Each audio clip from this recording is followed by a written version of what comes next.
We are recommencing the Managing Violence podcast with a first guest, who's actually a long-time listener and supporter of the show, and someone I've had contact with for over a number of years, and also quite impressively a 30-plus year veteran of the Secret Service, Jack Leskovar. Jack, thanks for joining us.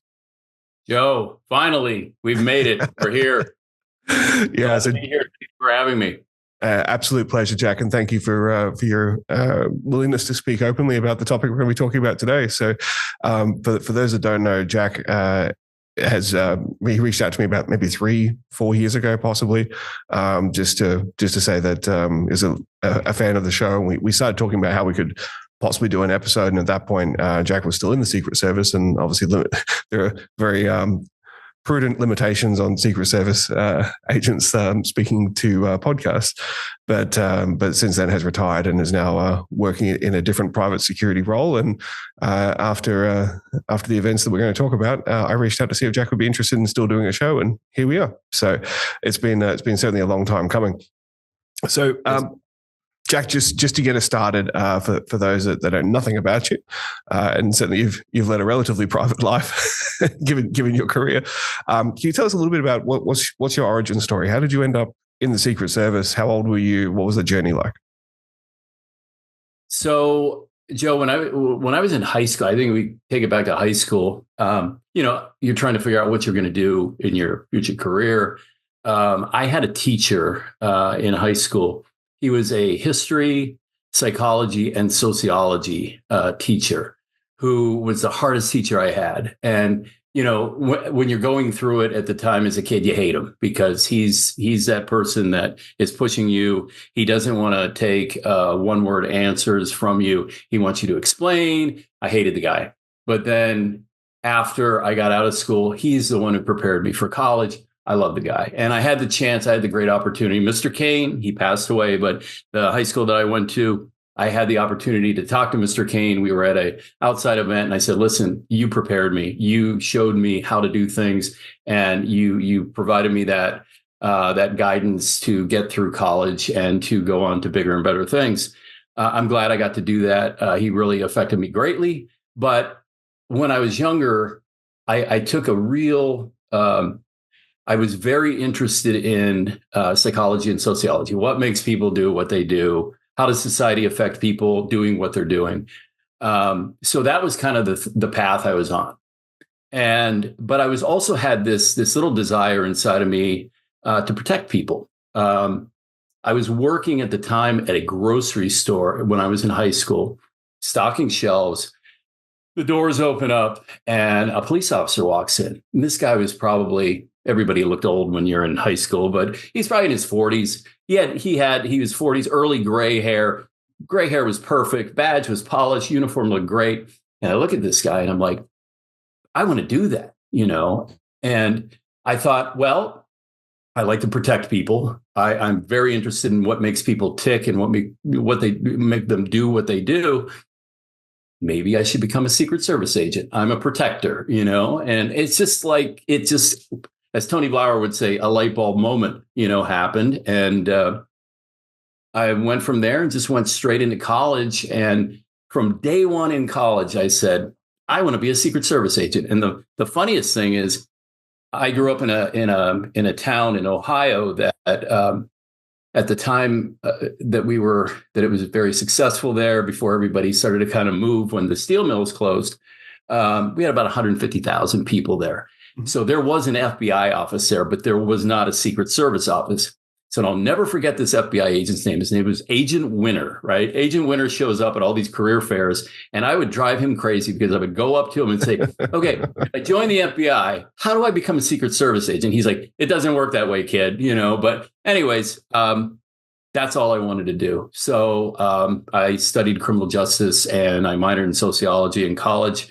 And I started to apply. But back then, now we're talking mid 80s at that time, started to apply. There was no internet, so I couldn't go online and do any of that. You had to apply basically calling an 800 number in Washington, D.C., and then they would send you brochures and you would apply through the mail, basically. And that's what I did. They came back and they said to me, what I decided to do when you think about that time period, we're talking late 80s now. There were a lot of hiring. There were a lot of people that were totally different from what we're in right now. Law enforcement agencies, you couldn't find a job in law enforcement because there were so many people trying to apply to get into them.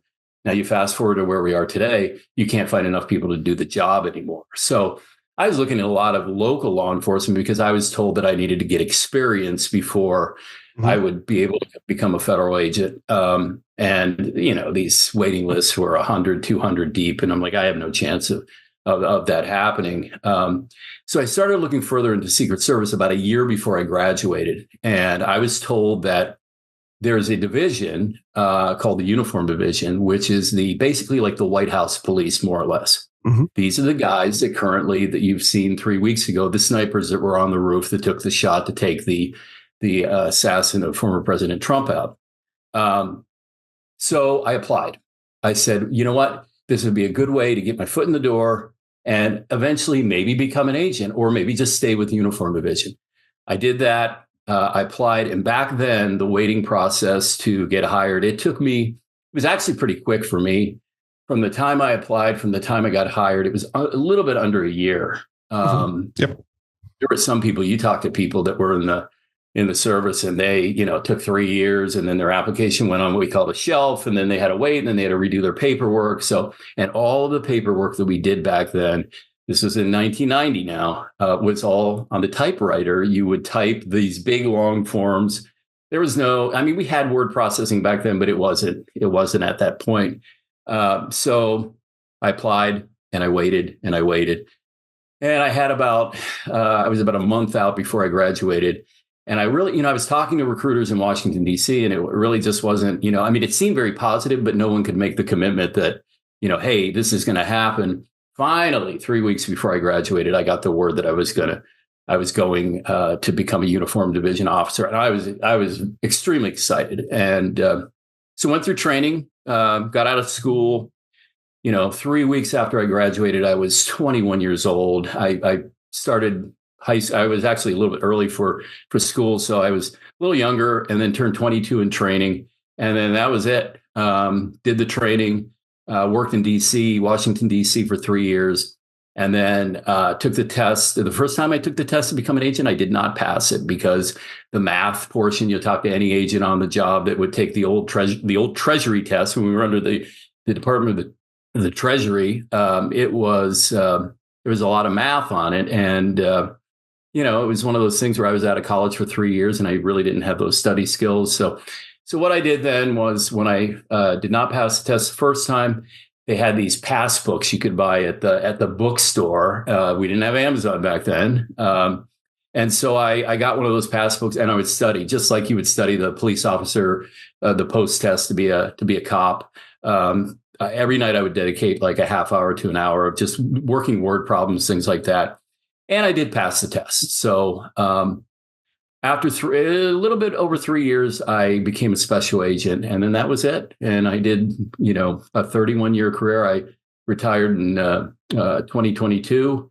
And I'm currently working as security director at a small college in the state of Wisconsin here in Madison, Wisconsin, that we live. The big college, there's a big college here too, University of Wisconsin. But yeah, that's how we ended up here. We made moves all over the place.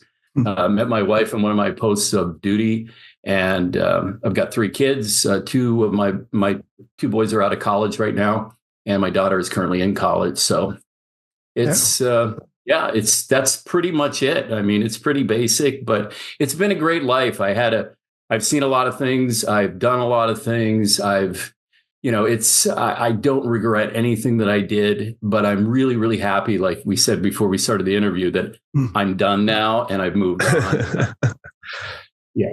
Yeah. Excellent, Jack. And as we spoke about before we started recording, it's quite unusual to find someone who was in the Secret Service for as long as you were, and including many of the, not to throw shade at anybody, but there's a number of the ex-Secret Service media experts floating around at the moment that did 5, 6, 7 years and then left to either go into the private sector or become media personalities or whatever else their career trajectory was. Whereas you stayed in the service for 30 years, which is very impressive. It's a tough thing because I understand why some people leave. Some people. I have a family. I'm very fortunate that my kids still like to hang out with me. I'm married to the same wife that I was married to when I wasn't married when I started the job, but shortly thereafter, like 5 years into it, I got married. But it's worked out well for me. I know it doesn't work for some people. Especially when you deal with some of our female agents. They want to have kids, and the job it's not very user friendly for having children, and you're gone a lot. So if I love to be at home, and I love that now. I cherish every moment that I have with my kids and my dogs and my wife, but for other reasons, people leave. Maybe they get a lot of times the problem with the Secret Service is that there's other types of training that you'll get in like the investigative side of the house. They may work a case with a Fortune 500 company in the United States, and they're like, hey, we can give you a better offer, and they go and they do that. So 25 years is a long time to be in an agency to get to work to that retirement. Older people that were on the job, they would do that, and they would say, I'm staying for the pension. Younger people today, as you probably know, they'll do 2-3 years. I mean, my oldest is 25, and he's already had 2 jobs since he got out of college. He's only been out of college for a couple of years. So I was raised in a different world where it was like you get the gold watch and you move on, and later in life, you don't kind of job jump, but it's a different culture today. So I get it for the people that left early, lifestyle, marriage, different things like that, or better jobs. So, yeah, for sure. So maybe just to set the scene for those that maybe don't come from a law enforcement background, or maybe don't have as much familiarity with what the Secret Service actually does. I know certainly, growing up, my idea of the Secret Service were they were just basically the president's bodyguards, right? Like basically what you see in Hollywood movies. Can you just give us maybe just a quick sort of 1 to 2 minute snapshot about all the sort of the variety of tasks that the Secret Service actually does? So when I started with the Uniform Division, at that time, the only thing that was offered other than basically being the White House police, there's a number of foreign embassies that are in the Washington, D.C. area. So they have what they call a foreign missions branch. That was actually the branch that I was assigned. So you're on embassy detail. You're watching embassies. We had back then certain number of fixed posts at the embassies. And then when you weren't doing that, you were riding around in a police car helping the local Washington Metropolitan Police with any type of crime. You had the same police powers as the local police in Washington, D.C. So that was a section of Uniform Division to include back then counter sniper. I believe counter snipers were started after the Reagan shooting. They started putting people on the roofs, and then they had a canine division, which they still have counter sniper and canine. And then things have evolved through the years where, they have different bike details around the White House. And there's other specialties and and the Uniform Division in the Secret Service, they are all of our firearms instructors too. So when you're in the training academy, which we used to call Beltsville back then because it's in Beltsville, Maryland, but they call it the Raleigh Training Center now. But you get taught to shoot by Uniform Division officers that are now what they call technicians. So that was the uniform side of the house. And then the agent side of the house, yes, there is protection. Yes, you will protect the president or vice president or candidates that receive that protection. But there's also the investigative side of the house, which when I started there in 94, I became an agent. We were doing credit card fraud. So computers back then, when you talk about counterfeiting, because the Secret Service was actually created to investigate counterfeiting during the Civil War.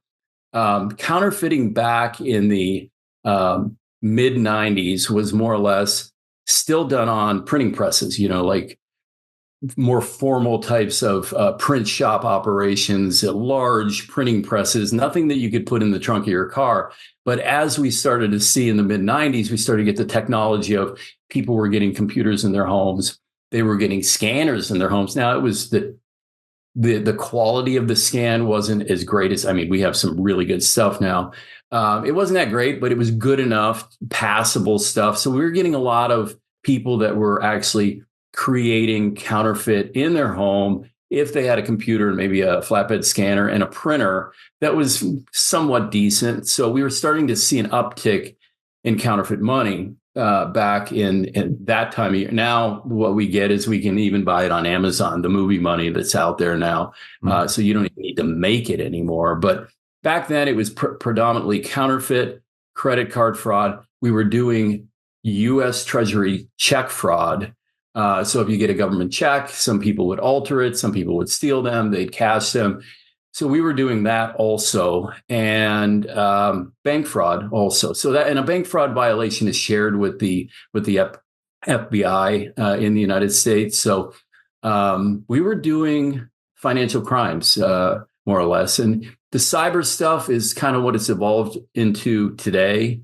But that wasn't really around as much. I mean, yes, you would get into people's computers, and it was very antiquated compared to the way it is now. You would have to get the hard drive and different things like that. Now, today, you just go and zip it, and you don't even need to take the computer, But cell phones weren't around. I mean, cell phones, I want to say they were around, but they weren't what they are today. I mean, they're actually phones. When I started, we had 2 bag phones in the office. We had a big bag phone and we had a small bag phone. We all fought for that small bag phone that was the size of like, a cinder block, but yeah. My parents had one of those as well. Right. I remember. Right. So, I mean, things have evolved, and here we are today with computers, and, everything's digital. So it's definitely evolved into the investigations are more intricate today. It takes more people to do them, which kind of brings us to where we're at today with the Secret Service. I mean, it's a super small agency compared to the Federal Bureau of Investigation. I think the Bureau's got like 14 or 15,000 agents, where the Secret Service still hovers in that 3,000 range of agents. And, we have a lot of employees, but they're, everybody has different jobs. And the bulk of the agency is probably pretty much in Washington, D.C. and New York City, where the number of largest number of personnel that we have. Yeah. Okay. Excellent. All right. Well, let's get into the topic at hand. So the attempted assassination on former President Trump. Now, before we dive in, I just want to make it very clear from the purpose of this episode is not to cast blame or to say someone didn't do their job or anything like that. We're still pending the outcomes of some very detailed investigations. So we're only going off the information that we've all seen on TV, the information that's being shared publicly, and expertise in the area as to what looks right, what doesn't look right, why things may have fallen apart. While I've got a protective security background myself, I'm certainly no expert in protecting presidents or former presidents or Secret Service operations. So I'm going to refrain from having an opinion on too much, but I will ask the questions that, to me, as a somewhat informed civilian, just kind of stood out to me as like, how did that happen? So, but then we'll just sort of go from there and see how things play out. So I'm hoping I'll be able to ask some of the questions that I've seen bandied around on social media quite a bit. Hopefully more from the spirit of wanting to learn as opposed to becoming an armchair expert overnight, because I've been watching CNN on repeat for the last 48 hours. So let's see how. So Jack, just take me back. Like, obviously the news broke. I think I woke up to the news because it was afternoon in the US. So I woke up and basically saw breaking news that shots were fired at the Trump rally, which, to be honest, doesn't seem like a huge deal that out of the ordinary.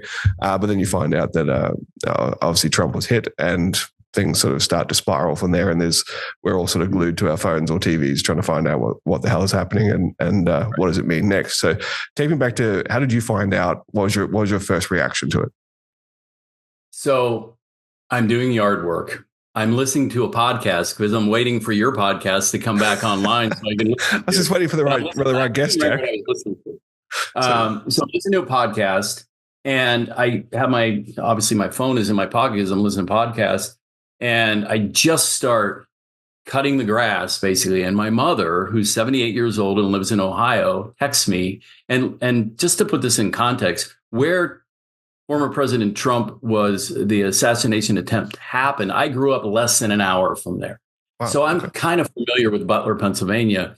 I grew up right on the border between Ohio and Pennsylvania in Ohio, but I've been to Butler before. Butler is really known for, they have a large veterans hospital there. So I've been there before because a friend of mine when I was in college was actually in that hospital. So I'm familiar with the terrain. I'm familiar with law enforcement out there. A lot of these people went to college with me, some of the people that are in law enforcement in those surrounding areas. So anyways, I get this text from my mother and it basically says, "What's going on with Trump in Butler?" ? And I look at it and I go, and the first thing I thought in my mind was, what did he say that was dumb, that offended somebody or whatever? I didn't think there was anything wrong. And I text her back and I'm like, I'm doing yard work. I'm not watching TV. And then 2 seconds later, she comes back and she says, no, he was shot at and he's bleeding. And I'm like, and I run in the house and my wife has got like Netflix on, so we don't have any real news on. And I'm like, change the channel. And we see it. We see the video of it. And I'm going to tell you right now, I mean, it was shock at first, but anybody who has worked this job or even in protection type roles outside of Secret Service, I got sad. I got highly emotional because, Joe, you think about all the time that we put in. I've done several Trump rallies when he was a candidate and then when he became president. I've been there. I know what that vibe is like. I know what that feelings. I know those crowds, how large they are. Probably the largest crowd I was ever associated with is probably hovers somewhere in that 15 to 18,000. So it's overwhelming. There's a lot going on there. So I got highly emotional because I know what the people of the Secret Service do, and I know how dedicated they are. And it didn't have to be Donald Trump. It could have been Biden. It could have been Harris. It could have been any of them. It could have been somebody we were protecting from a foreign country who came in, a president or prime minister. I would feel the same way. It's like, listen, I know the work that goes into these things. And I was very moved by it. I felt bad. And just, and then you start hearing that somebody died and, that people are injured. And it was like, and then I found out that there were family members of mine that were actually in the crowd. They were there. Oh, wow. They drove to the event and they were fine. But that's a reason why I always would tell my family I didn't want them to go to events like that. And the only reason why, not because I thought something bad was going to happen, but you're so compressed and you're in these crowds and there's no real, there's a plan for the protectee to evacuate. Yes, do we have plans to get people out because we have to meet fire code and we have to have a proper number of exits and all that. But there's a lot going on when something bad like that happens. And, as you can see, the stress that was on the agents and I'm watching YouTube afterwards and the news and everybody's coming on. And I can tell you right now, I don't know the agents there that were on that stage.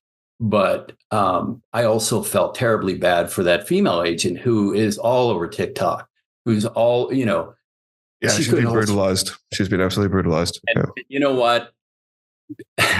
You know as well as I do. You have a martial arts background. I kind of screw around in things here and there. You know that when the shit hits the fan, Joe, those fine motor skills are out the window. Everything becomes big, gross. It's this. And it all falls back on your level of training. So the only thing I can tell you that I know about her, because I don't know much about her, is I believe she has about 4 or 5 years on the job. She is not on that detail. She was out of the Pittsburgh office and she was there supporting that. So does she train with that detail? No. Do we all go through generic training?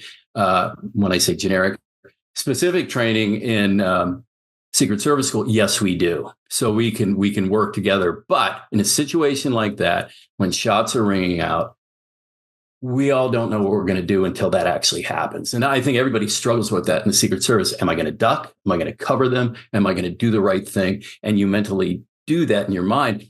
And it's only training that helps you fight through that. And just, it becomes routine. And then you do your thing, get them out of there. So I see all this and I'm emotional, and I went back and I finished the yard work because I knew at that point in time they're not going to have any good information. He's fine. There's nothing that looked like there was anything that was, you never know. Like with Ronald Reagan when he originally when that happened, they didn't think he got hit until they put him in the limo and started kind of checking him, and then found out that he had a puncture wound in the lung. So could there have been worse things that happened? Sure. But it appeared at that point that he was fine. He got hit, not fine, but so then I couldn't stop watching it for the next week, and everybody on TV chiming in what they would have done, how they could do it better.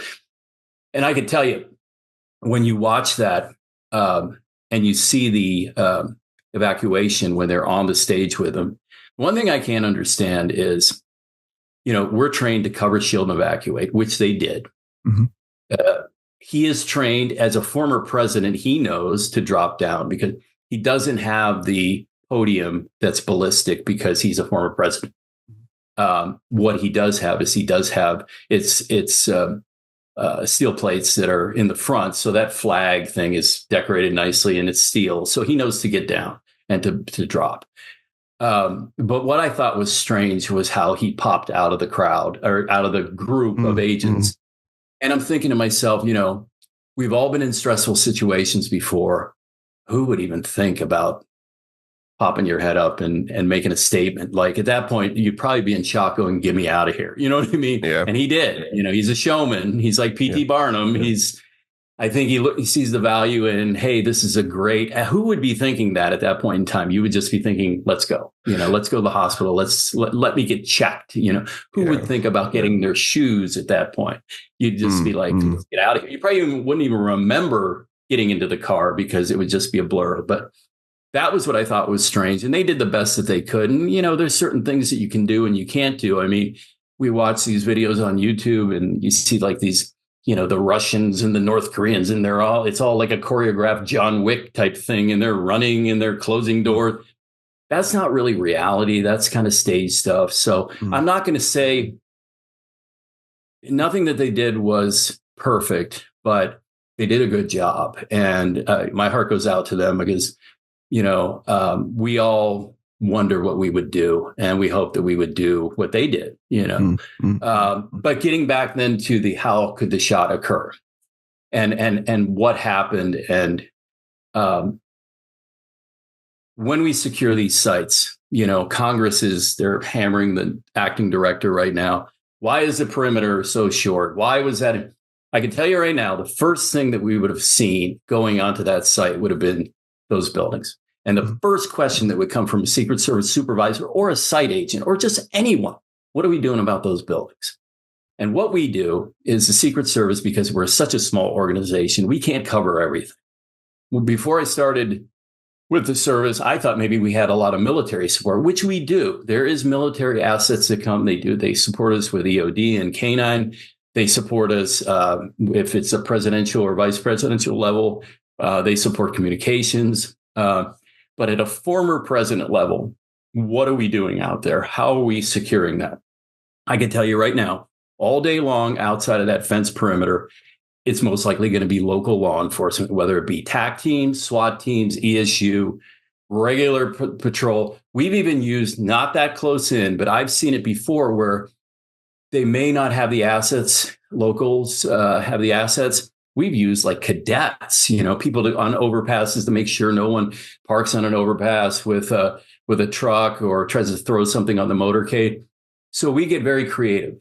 So at that point, I was like, well, those are most likely police posts, especially for a former president. Have I stood on roofs and in parking lots?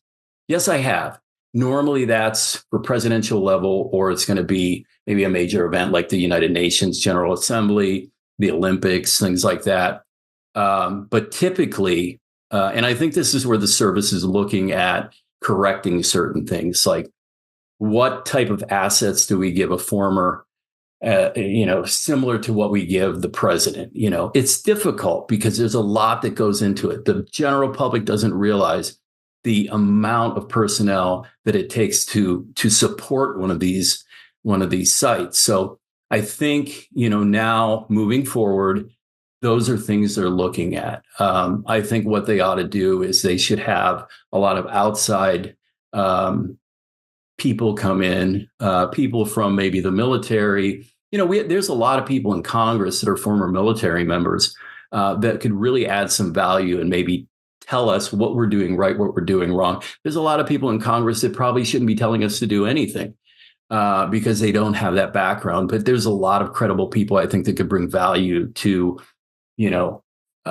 leading the service to, where we go from here. But looking at that, as you know, it's communications that if that fails, doesn't matter how good you are, doesn't matter how many people you have. If communications fails or if there's some little blip, it's going to be a problem. And you saw that problem. And what we're learning now is it sounds like maybe the police had that information and it wasn't somehow passed to the Secret Service the right way. I could tell you, if that were a president or a vice president, there would be typically when you put the counter snipers on the roof, you have what you call a counter sniper response team. And the counter sniper response team is an agent and a police officer. And what they do is when counter sniper comes and does the site surveys for all of these different sites, whether it be indoor, outdoor, normally you're going to have counter sniper for outdoor events, or they're going to be at like arrival and departure points. They're not going to do indoor events. They will grid things out like a sniper does in the military. So when you're the counter sniper response team, that agent, you're given a packet and you're briefed by the counter sniper team. Okay, we're going to be up on this roof and you're going to be paired with, in that case, it was a, Butler Police Department or whatnot. So you have that cop with you. So that cop has a radio and he's hearing things from the cops on the ground. So if there's a problem, he's going to hear, hey, there's a suspicious person kind of hanging around this building. We should probably check it out. So you're going to have CS response. You're going to also have the counter snipers that are going to be up there going, they're not necessarily looking for a suspicious person. They're looking for people with guns and weapons and windows propped open. What are they doing? And then they will call you through the grid and they'll say like A11. And you look at the grid and you go, oh, that's the window on the so-and-so building. And that's where we're going to go. And then you address it. And I've done that before. You address those problems. And normally it's just somebody, I just wanted to see Donald Trump. It's not something malicious. But in that case, that kid was out there. Now we add something else, which I used to do when I was actually on the vice president's detail. We had a counter surveillance unit, and that's on the president's detail also. Counter surveillance unit is an agent and a local police officer. And what they do is they're constantly going around looking in areas that people would maybe have an opportunity to do something wrong. I have heard they did not have a counter surveillance unit out there that day for this rally. If they did, they may have been in the right place to see this kid, maybe see him climbing on the roof and then address that. They may engage him. They may not. They may, interview him. Normally, the counter surveillance team is out there just to kind of observe, and then they will call another team in, which is our protective intelligence team, which is the ones that would interview this kid. So unless he was like, if CSU counter surveillance were to see this kid walking around and then they saw him kind of going for a gun to go to the roof, automatic engagement, come out of roll, go, boom, you're on him. If they don't see a gun and he's just acting weird and goofy, and we see a lot of that out there. However, if there's something that piques your interest, you're going to get on the radio, call a PI team. They're going to come out. They're in suits. It's a agent and a local police officer. What are you doing? What are you doing? Who are you? Why are you here? And then you get them talking. And then maybe you see the gun, So there could have been other assets out there. There's definitely going to be a protective intelligence team. Because counter sniper was up on the roof, there has to be a counter sniper response team, but there probably wasn't a CSU team out that day, the counter surveillance. Yeah. Just stepping back, because I've got questions about the counter sniper roles and how that worked as well. But just stepping back, how is the perimeter security, like the actual vetting, checking of people attending the events, like how is that managed? Because from what it sounds like, this shooter has managed to get on site with a rifle and a ladder, which sounds like it's like, having worked a lot of perimeter security, that sounds like a pretty big breach if there was any perimeter security at all. So how does that normally work for a rally like this? So you could see that there's some YouTube videos where I haven't been to the site, but just what I see on TV, you see that fence, they're kind of breaking through a fence, trying to get to the outside of that. Anything inside of that fence is going to be screened. They walk through, we call them magnetometers. They're metal detectors. They come through, they get screened for weapons. So they're in close. Anything outside of that is going to be covered by probably local assets. Okay, so or he was outside that perimeter. He was outside of that fence. Okay. So yeah, I mean, ideally, you should not have someone who's in the line of sight of a protectee, regardless if they're on the opposite side of the fence. There shouldn't be that opportunity where they can see that. And in many cases, that's why you put counter surveillance up or counter sniper up there, is because now they're looking out and they're watching everything. They're watching the crowd. What is that person doing? What is that person doing? Ideally, in that area, in that parking lot, you would probably want uniform presence out there going, move, go. And they were doing that along the fence. There was another YouTube video where they were moving people. I think there was like a security person out there who was like, this is private property, you need to go. And then they got the police involved. So they are trying to get people away. But, I don't know how long this advance took place, but typically, if you're not doing these rallies with a 6-day lead time to do an advance, and if this thing was put on within a couple of days, that's a real tall order, Joe. I mean, it's hard to have all the assets and communication and people talking. And I think they'll find that, it's great that we can kind of slap these things on. And as the campaign gets closer to election day, they tend to do things like that. However, for safety reasons, I really think we're not planning a wedding. We're planning an event where people could show up with guns, and people couldn't even plan a wedding probably in 2 days of that, and invite 15,000 people and for it to go off very successfully. So I think every protector I've ever spoken to, the bane of their existence is a client that likes to do things at the last minute. Right. It's like, wow, we're going here now. We're doing what now? With who? When? How are we getting there? Like, have we got anyone doing an advance? Do we know anything about this place? Like, it's doesn't matter whether they're a celebrity or politician. It's an incredible frustration. Part of the job there. Have that. The thing about the service is, like, we like to have that lay of the land. Like, give me 6 days and with the locals and we get a lay of the land and we talk to the cops where, we work so well. And this is why, you look at how this is kind of going. And that's why I think the acting director now is being very cautious, because we rely so heavily on local law enforcement. They're fantastic. The relationships that we have, and I will talk up this agency, even though I'm not part of it anymore, but we have this ability. Our guys go out, and guys and girls, they go out and they work with these locals and they develop relationships, and they not only translate from protection, then it helps us in the investigative side when we need things. We need things, but when we ask for things and we need help, we go to these people. We have contacts. We have probably, you go to any Secret Service agent, they're going to have the largest Rolodex for law enforcement and just emergency management type personnel. Well, you're constantly improvising, right? You're constantly in a new environment where you don't have enough resources to do what you would like to do. So you've got to be able to leverage And contacts. If you get on this job and you're a 9-to-5 person and you're a person who is very rigid and like, well, this is the way we do it, you gotta roll with it, man. You gotta, it's like that old Sun Tzu thing where you're just kind of going with the water and flowing and you have to, because if you don't flow, things are going to go bad. Yeah. Just asking. Oh, sorry, Jack. I just want to ask a couple of questions just around protocol, because there's a few things that sort of stuck out to me as interesting. There's things I didn't know that caught me by surprise.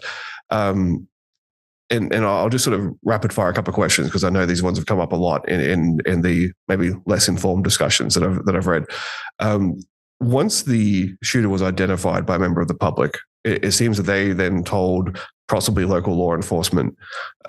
So we've seen someone on a roof with a gun. Former President Trump is still speaking. What is that decision-making process? Can agents, when they receive that information, take the protectee out and say, we're leaving, interrupt them, pull them off stage? Or is that up to the protectee to make that call whether they want to be interrupted? Like, how does that decision-making process work?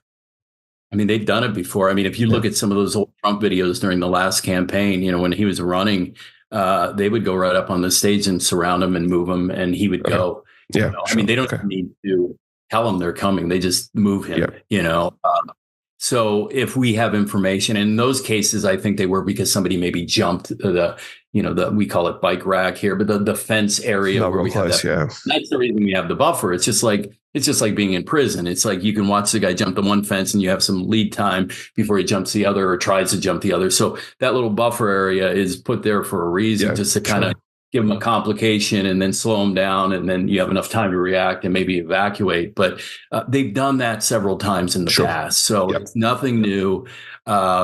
And if the police officer sees that, if it would have been a situation where, say you do have that CSU team out there, the cop and the agent, they're radioing in and they're saying, we got a guy on the roof with a gun. I mean, even if I had to, I'm not there. I wasn't there.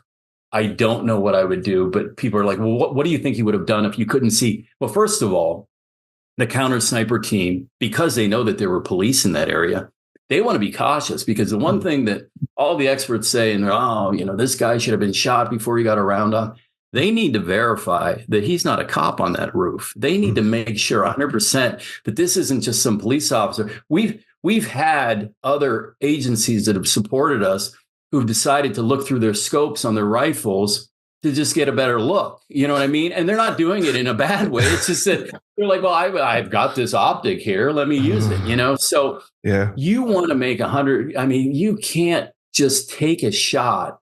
I mean, ultimately, the counter sniper team, they're federal law enforcement. They're cops. They have to abide by the same rules.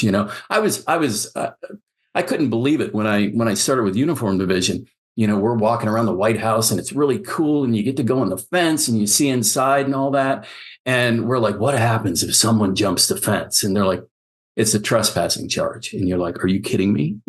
It's a trespassing charge. And it's a trespassing charge in a national park, because it's a national park. It's an historical, America.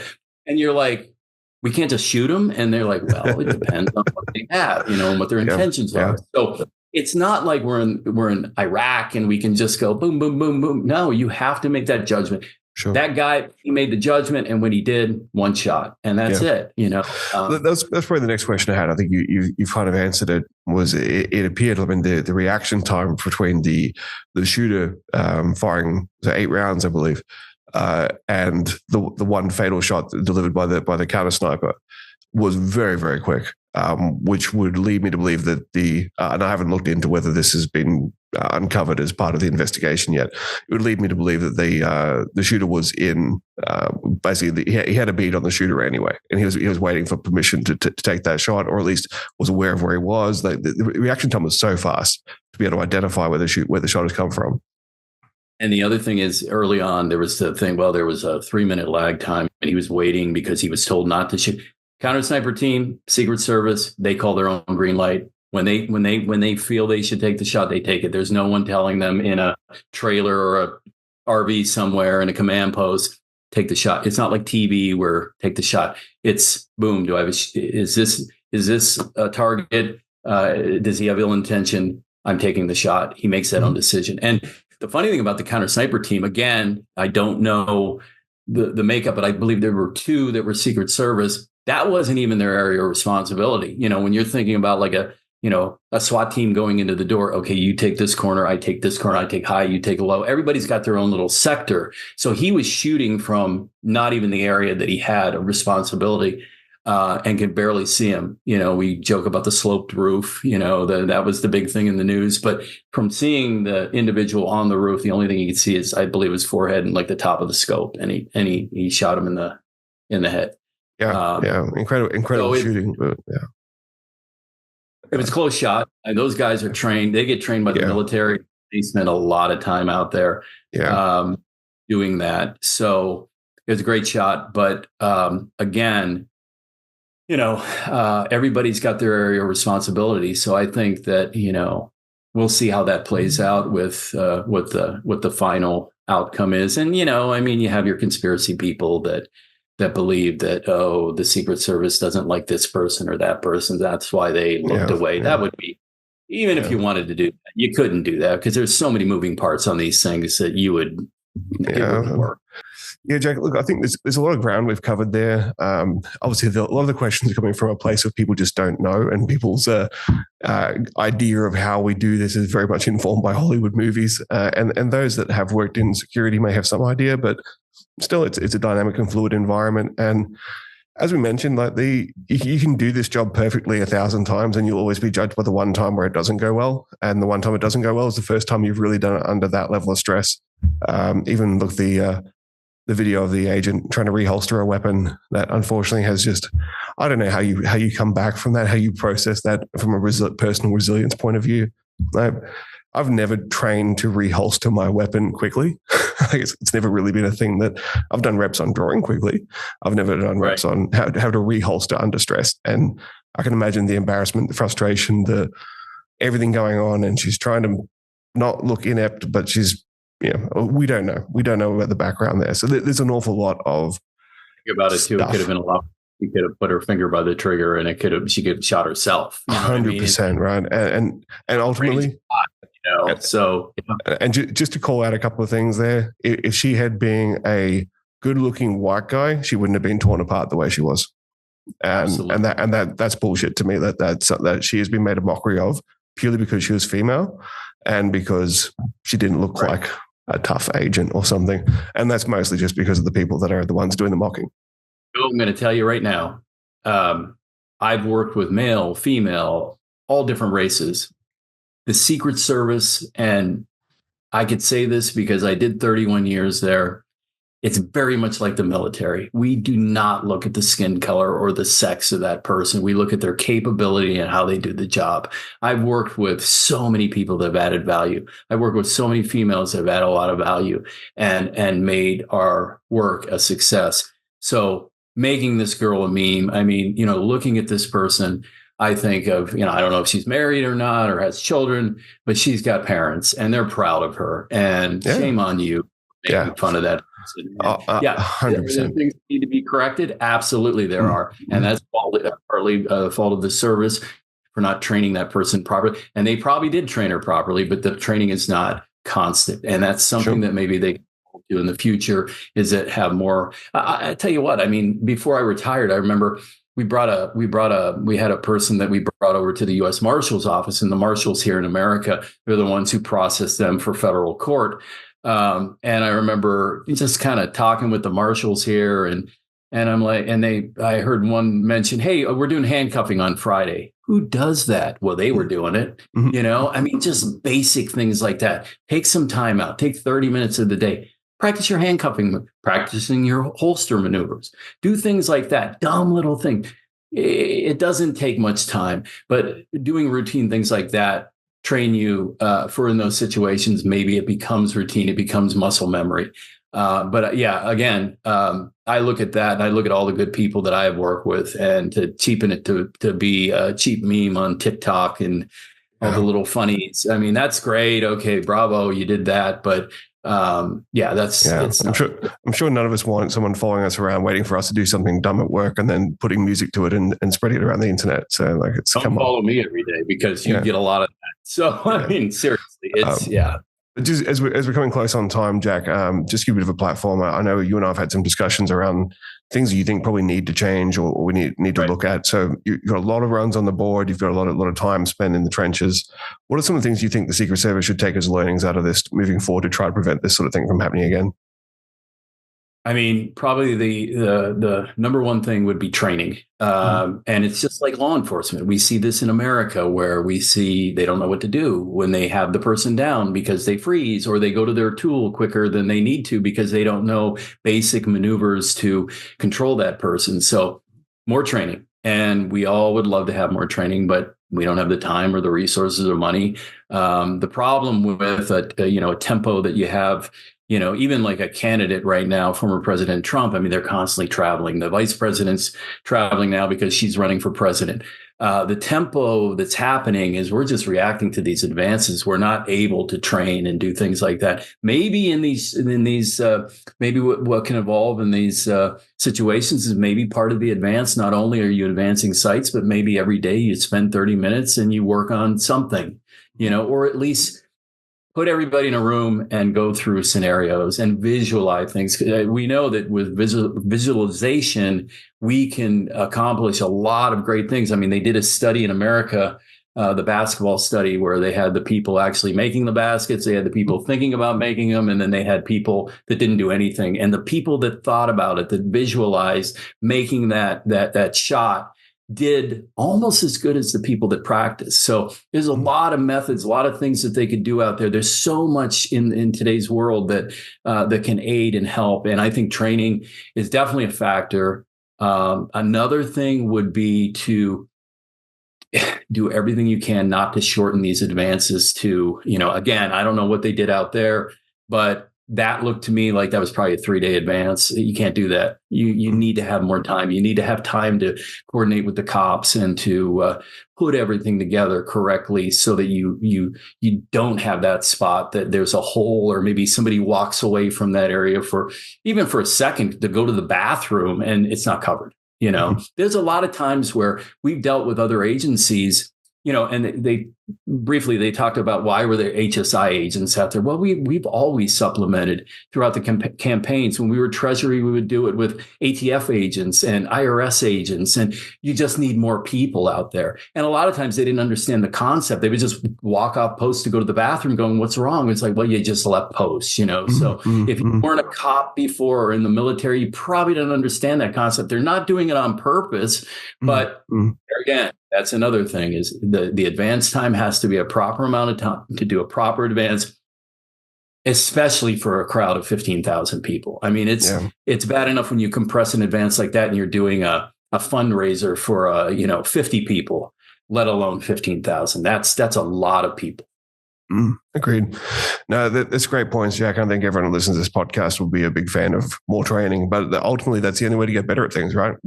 More training, more time training, more consistent training, better training, more realistic training. On your own too. You got 100%. Don't wait for your agency to pay for it.